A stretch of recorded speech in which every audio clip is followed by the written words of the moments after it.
everyone, and welcome back to my channel. I'm Alexa Allen, and each week I talk about a new true crime, conspiracy, or mystery. Last week we talked about Nazis in Antarctica. If you haven't got a chance to check that out, I'll link it right up here. So if you guys are like me and you're interested in true crime, conspiracies, and mysteries, I would definitely recommend hitting the subscribe button down below because I'm here each week with a new case. So this week we are talking about one of my favorite cases, and it's the case of the Barney and Betty Hill alien abduction. Now, if you have any interest at all in like UFOs and aliens, you've probably heard about this case.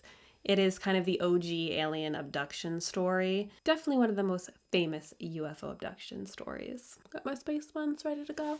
And my little green guys. Hi. So before we get into the night of the incident, I want to give you guys a little bit of a background on who Barney and Betty were. Betty was 42 years old at the time that this all took place. She had her master's in social sciences and she worked as a social worker. She was a supervisor, actually, at her local welfare office at the time. Betty was previously married with 2 adopted children from her previous marriage. Barney was 39 years old at the time of the incident. He was said to be very well-read and educated. He was an Army vet and he attended Temple University. Barney was also previously married with 2 children. And during this time, he was working for the United States Postal Service in Boston. He was traveling about an hour each day to and from work. As a couple, they were both very involved in the community.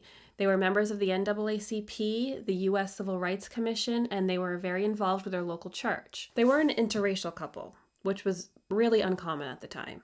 So this was 1961. This was not something that you saw very often. And because of this, they were pretty reluctant to tell their story. You think about all the attention that would gain. There was really more to lose than to gain. They also accomplished a lot with the civil rights work that they've done, and they didn't want to lose any credibility. Okay, so the story all starts with a weekend vacation. Barney was really exhausted from his job. Like I said, he was traveling an hour to and from work every day.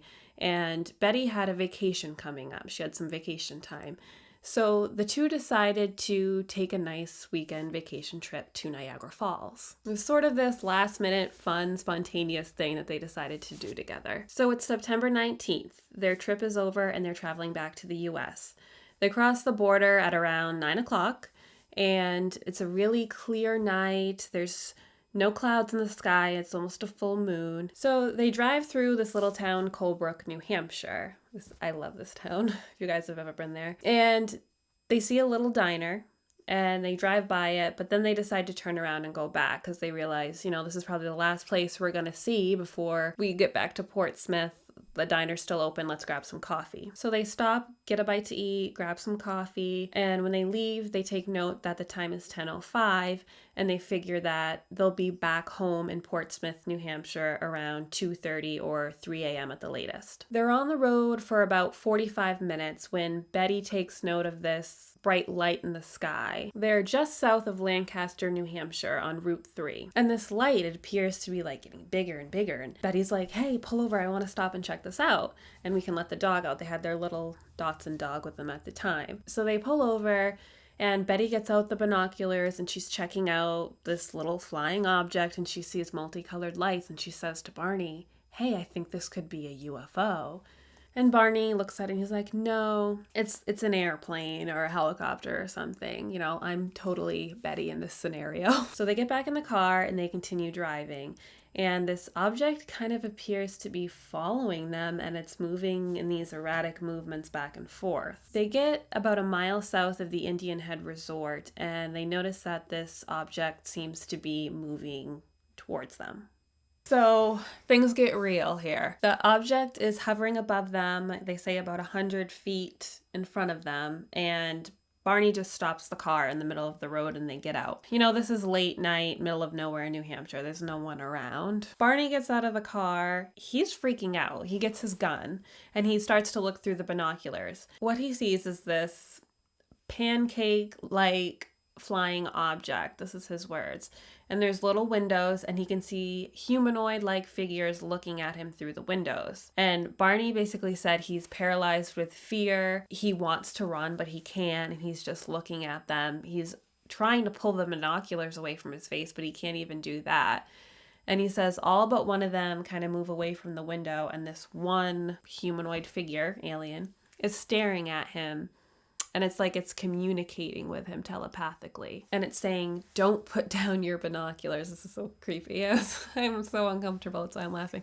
It's saying, don't put down your binoculars. Barney's like trying to fight against this, like trying to pull the binoculars away from his face. And he finally does. And he says, Betty, get in the car. We're going to be captured. So they both get back in the car and they hear this rhythmic set of beeping. And it sounds like it's coming from the trunk of their car. And then all of a sudden, the next thing that they know, they're 35 miles down the road and 2 hours had gone by. And they have no idea what just happened. So they get back home around 5 in the morning.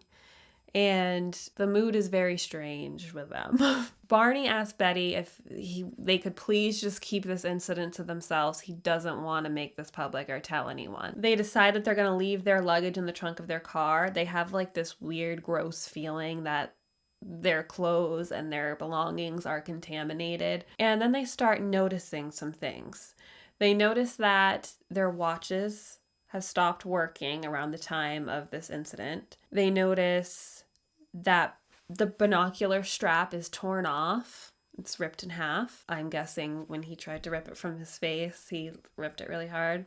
Maybe. So also they notice that Barney's shoes were all scraped. They were very new dress shoes and they were all scraped along the toes like he had been dragged through rough terrain. Betty notices that she has this weird pink powder all over her dress, and that powder was actually later analyzed by 5 different labs and no one could come up with a conclusion to what that powder was. They go inside, they're trying to regroup, each of them take a shower, and then they decide to try to put together the timeline of what happened. And they both draw pictures of what they think that they saw. And when they show them to each other, those pictures match up. So the next day, Betty calls her sister. She decides she has to tell her what happened. Her sister's into UFOs and aliens and stuff like this, so she wants to tell her sister, obviously. She calls her up and her sister says, you guys might have been exposed to radiation. She fully is believing the story. And she recommends that they use a compass on their car to see if there's any reaction. And Barney and Betty bring a compass out to the car. Right when they get outside, they notice there's these weird circular marks around the trunk of their car where they were hearing that beeping noise.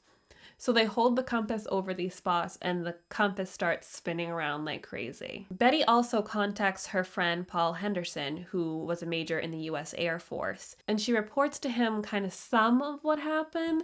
She doesn't get into all the weird shit, but she tells him about the unidentified flying object that she saw.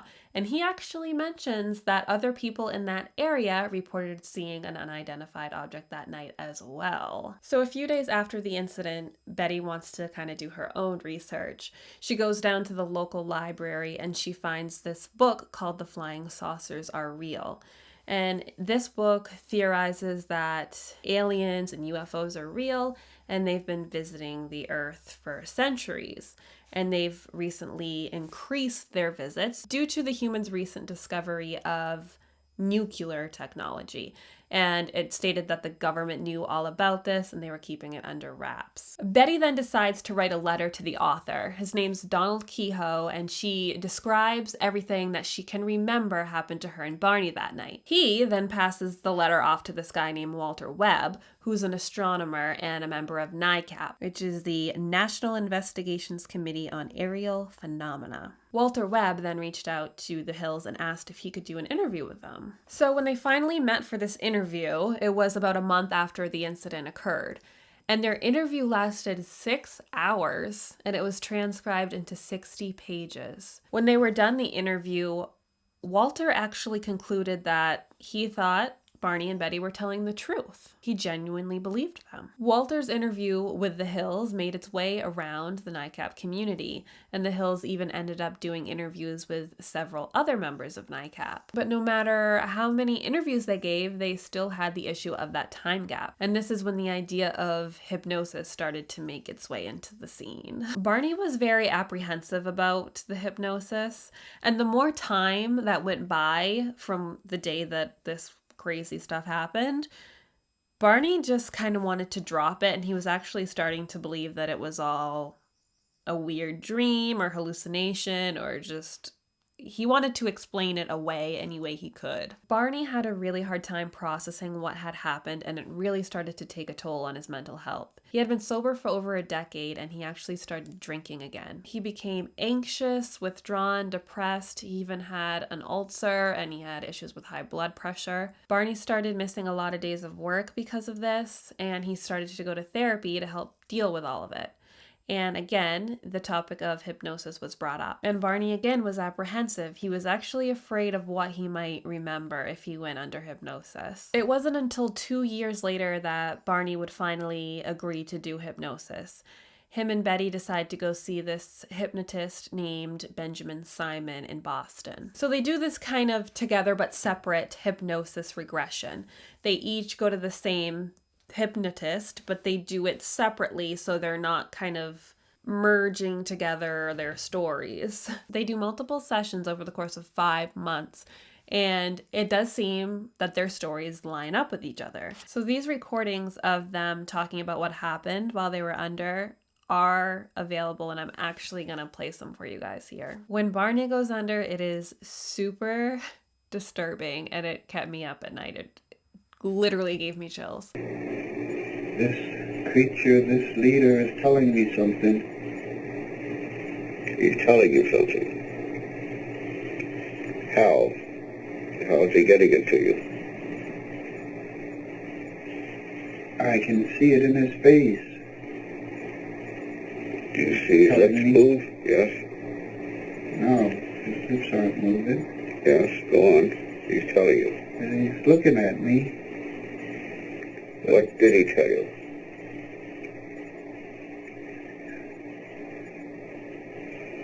Stay there and keep looking. Just keep looking and stay there. And just keep looking.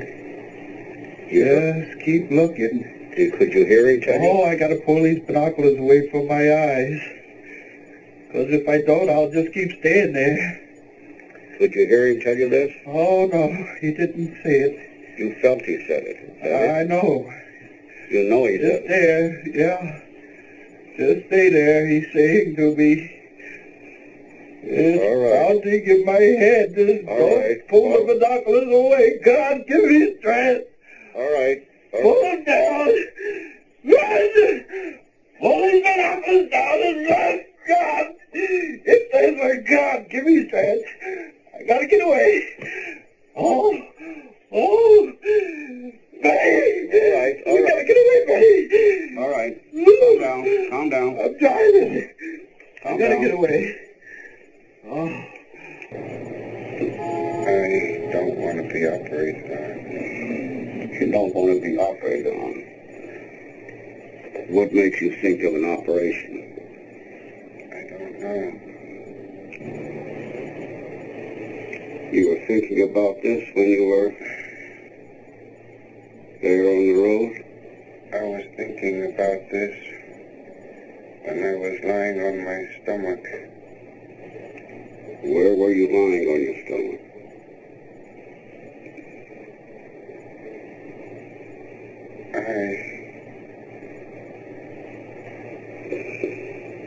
I thought I was inside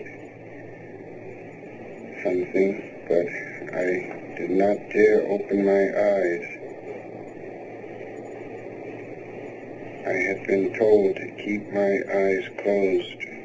Who told you that? The man. What man? That I saw through the binoculars.